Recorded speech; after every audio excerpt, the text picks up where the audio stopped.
Alors bonjour mes chers petits électrons. Aujourd'hui de quoi je vais vous parler? Alors tout simplement des recharges et des solutions qu'on a pour recharger. Alors comme solution première, bien sûr, il y a tout ce qui est à la maison. Donc sur la prise domestique ou sur une borne fixe que vous avez mis chez vous. Donc le plus souvent ça sera en 7 kg pour les Wattbox et pour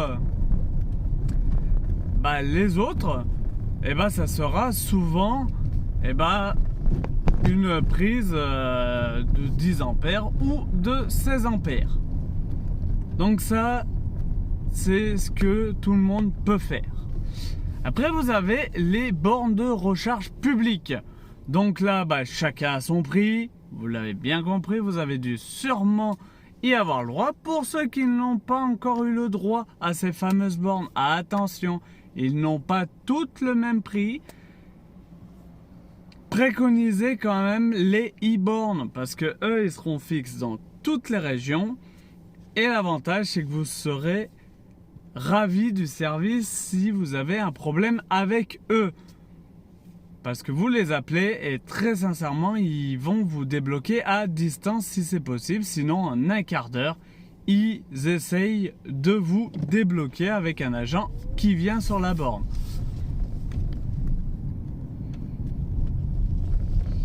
Donc bien sûr vous avez aussi une autre chose que je préconise d'avoir sur votre véhicule, c'est le chargeur rapide, voire hyper rapide, comme sur les Tesla ou d'autres véhicules de cette gamme. Mais rapide, c'est vite vu, c'est 100 kWh ou voire 50 kWh pour les plus petites vitesses de recharge. Celles-là, elles vont coûter cher. Alors, à certains endroits, ça coûtera un peu moins cher.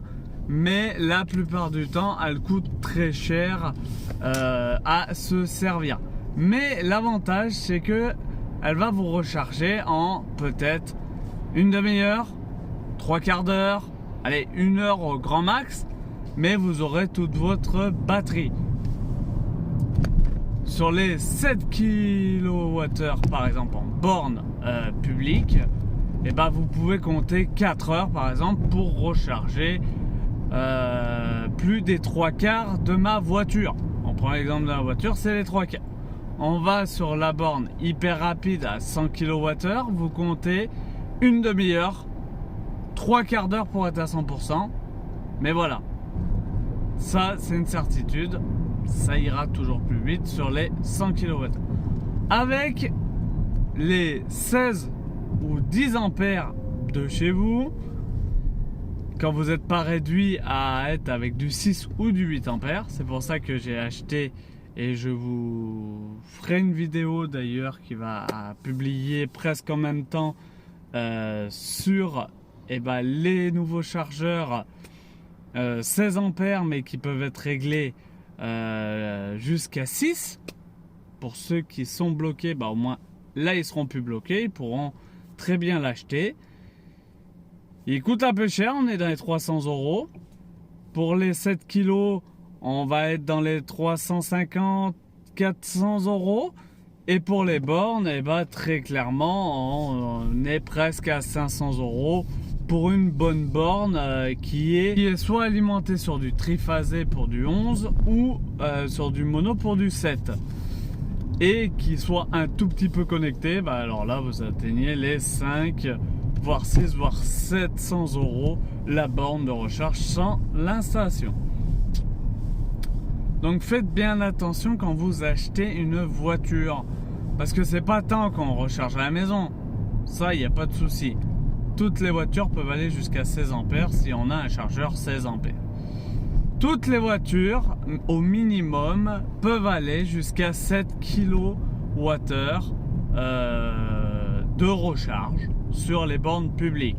Ça c'est le minimum garanti par une borne publique. Le maximum pour une borne publique, ça va être pour les Zoé, c'est le 22 kW. Donc au moins vous êtes informés sur les bornes publiques. Attention sur les bornes hyper rapides qu'on trouve sur les autoroutes le plus souvent. Maintenant on arrive à en avoir un peu de partout. Dans la majorité des cas, c'est des bornes 150 kWh. L'avantage c'est que certaines elles sont jusqu'à 300 kW. Donc 300 kW, bah là Tesla ils sont hyper contents parce qu'ils montent jusqu'à 150, voire plus, suivant le modèle que c'est. Il y en a certains autres, ils montent au-dessus aussi. Et sinon, pour les trois quarts, et bah, ils sont entre 100 et 50 kWh sur le CCS Combo. Maintenant, on arrive à en voir des hyper puissants. La vidéo vous sert à savoir les types de recharge qui existent. Voilà. Après, je vous mets pas les marques. Donc moi je vous dis à très bientôt sur Je vis en mode électrique. N'hésitez pas à mettre un gros pouce bleu, à vous abonner à la nouvelle chaîne. Et surtout je remercie à tous ceux qui se sont abonnés à l'ancienne chaîne. Parce que j'ai vu on a atteint les 204 personnes en abonnés sur l'ancienne chaîne. Mais n'hésitez pas à aller sur la nouvelle aussi. Parce qu'il y aura plein de nouvelles vidéos. Que l'ancienne je ne peux plus en mettre dessus. Donc moi je vous dis à très bientôt pour de nouveaux essais électrisants et de nouvelles vidéos tuto.